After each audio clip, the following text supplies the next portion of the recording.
48,000 pesos on our first week. Okay na po ba yan? First week? So, yung aking nilabas na 1998, bumalik na po sa akin how many times? Ha? More than 20 times. Tama po ba? Saan mo kayo makakita ng isang negosyo, isang linggo lang, bawi ka na. Ako rin hindi lang mo bawi. Kumita na. Sobrang bawi. Alam mo niyo, kami po ay negosyante. Ako po ay negosyante. Nagpahinga na po ako sa multi-level for more than 10 years. Dahil we decided na mag-traditional. At yung akin pong misis, dahil siya po ay talagang very passionate sa business, nag-decide po kami mag-business at kami po ay nag-operate ng 28 countries sa negosyo po namin. So, hindi naman po yung biro operation. Para po kayo mag-operate ng negosyo sa 28 countries, isa po yan napakalaking trabaho. Hindi po yan basta-basta lang na negosyo. Kasi different nationalities, different languages, iba-iba po ng mga kultura ang bawat tao. Napalagay po namin yung gano'n kalaki. Kaya lang, dumating po. So nagkataon, yung kinita po namin sa multi-level, nung kami po nag-join noong 1998. Si Vice, sabi ni Vice, baka ka ako noon. Para sabi ko sa kaibigan ko, hindi sabihin matanda na ako. Sabi niya, hindi naman nakata. Wala na ang buhok eh. Ano po hindi ko sabihin? Una ko po nakita ang ganitong business nung ako po ay 17 years old. Nakita ko po siya doon po sa Green Hills. Una po natin pag-usapan yung company. Basta yung company po may backpack yung kanyang yung logo, may backpack. Tapos, yun na nga po, dahil po 17 years old pa lang po ako noong 1998, tama po si Vice eh. Para maka-join ka doon, kailangan mo na 15,000. Tama. 1998, yung 15,000 po, napakalaking halaga niya. Kasi ang sweldo po ng tao noon, 3,500 lang per month. 3,500, para makasali ka ng 15,000, kailangan mo 3 buwang hindi kakain. O 4 na buwan. Para maipon mo yung 15,000, tama? Para maka-join. Pero ako po noon, ang trabaho ko lang po noon ay isang construction worker, balon vendor, at takatakoy. Kaya pareho mahalos na Pilipinas, laking lansangan. Nasa malulus-ulakan po ako ng panahon na yun. Nung nakita ko po yung business na ganito, sabi ko, ang lupit nito Pwede ka palang yumaman kahit hindi ka tapos sa pag-aaral. Pwede kang yumaman kahit hindi ka magaling, kahit hindi ka matalino. Kahit mahihayin ka, pwede kang yumaman. Kasi yung nagsalita po sa harapan ko, noong oras na yun, ay isang jeepney driver. Isipin mo, jeepney driver na kumikita ng 2 million to 4 million monthly, 1998. Actually, na-picture pa siya sa Corina Sanchez, sa maraming mga televisions. Kasi meron siyang limang mansion at bawat mansion may luxury car, may Ferrari po yun. 1998 na Ferrari. Hello? At ang matindi doon, ang bawat bahay niya, meron siyang mga German Shepherd at saka meron siyang yung pinaka mahal na aso, worth 1 million. Yung aso niya, St. Bernard, yung aso niya, naka 24 hours aircon.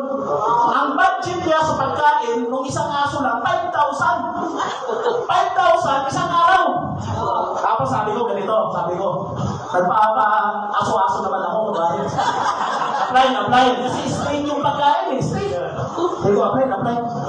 Pwede mo ba akong gawin isa sa mga aso mo? Kasi 5,000 araw-araw yung budget ng pagkain. Samantala, ang sweldo ng isang ordinaryong tao, 3,500 isang buwan. Labak sa DC. Ibig sabihin, mas malupit kaya yung pagkain ng aso mo. Hello? Alam mo ba, paano niya nagawa? Sabi ko, ang lupit dito isang jeepney driver, kumikita ng 2 million pinakamababa, 4 million isang buwan. Iniisip ko, gaano kaya kahaba ang jeepney ko? Siguro yung ulo nasa Mandaluyong, yung bundok nasa Bulacan. Kasi parang kumita ka na gano'n kalaki. Di ba isang jeepney driver, kikita ka na gano'n kalaki? So hindi ko alam kung paano niya kinikita.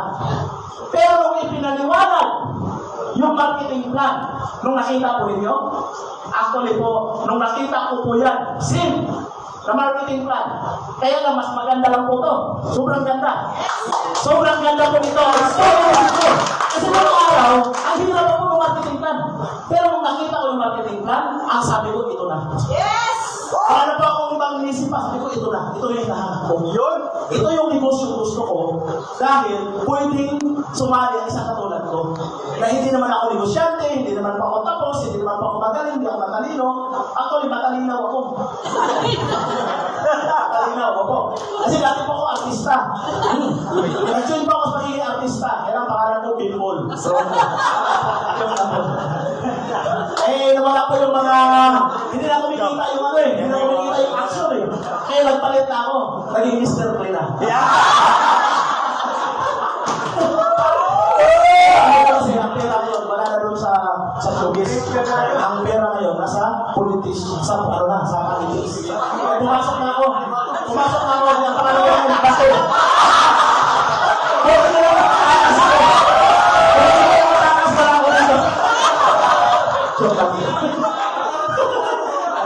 pinapatawa ko natin kami sa tulong namin.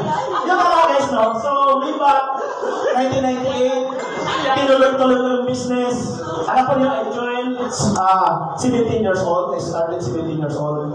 I became a millionaire when I was 21 years old. Yun. So, yung pinakita ni Vice na pwede kumita ng milyon, yes. Pwede. Actually, I became a billionaire at the age of 37 years old. Yan! Yan yung sa traditional na namin yun. Kaya lang ang tanong ganito. Kasi, before kami nag-traditional, nagkaroon ako ng peak, yung talagang peak ng career namin sa multi-level. And I was the #1 earner sa buong Asia. Top 1 ako. And that company, kumita kami ng almost 100 million. Ang capital namin noon, 1,500. Nung nakita ko to, sabi ko, 1,998. Tapos napakaganda pa ng products, napakamura ng products, at ang ganda ng marketing plan. Kaya ang hindi sasali rito, tama si Vice, yung hindi lang nakakita ng opportunity. Yes.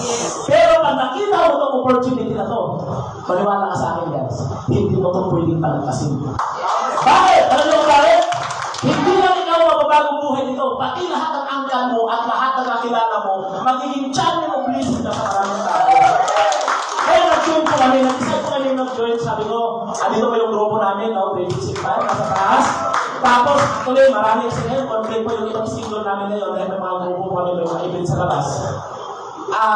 Yung pumasok na po sa amin, Hong Kong, Macau, yung team namin, meron na kami Europe, may Turkey, meron na kami Dubai, meron na kami Japan, meron na kami basta yung 28 countries, ipapasok namin lahat dito sa event nyo. So ngayon, nag-i-structure pa lang kami, 1 week pa lang kami, kaya medyo mabagal pa kami ngayon. Pero abangan nyo kami 2 months from now. Dahil ang nakikita ko talaga guys sa event ko yun, hindi na ito basta negosyo. Ito ay isang movement. Isang movement na kung saan ang dami natin matutulungan. Ang dami natin babaguhin buhay. Kaya nga, sabi nga ni Vice, kung hindi ka sasabay ngayon, ang tanong kailan pa? Kung hindi mo ito gagawin ngayon, kung hindi ikaw gagawa, ang tanong sino sa pamilya mo? Ako naniniwala ako sa bawat pamilya, may tinatawag guys na breadwinner. Ang isang breadwinner, siya yung naatasan sa isang pamilya na siya ang puputol ng sumpa at kahirapan. At ang mga breadwinner, willing magsakripisyo yan. Kahit mapagod, mapuyat, kutsain, lahat gagawin para lang may provide ang mga kailangan ng pamilya. Kaya kung ikaw ngayon nandito ka ngayon, naniniwala ako hindi ito aksidente. Naniniwala ako, ito ay destiny para putulin mo na ang sumpa na kahirapan. Kaya kung nakita mo to, sama-sama tayo, pagtulungan natin to, gawin natin to, at huwag kayong tumigil hanggang di tayo lahat ay magtagumpay. So, muli, Rinalas po na ang lingkod, mga pinaglaro, nagsasabing, see you at the Millionaire Star!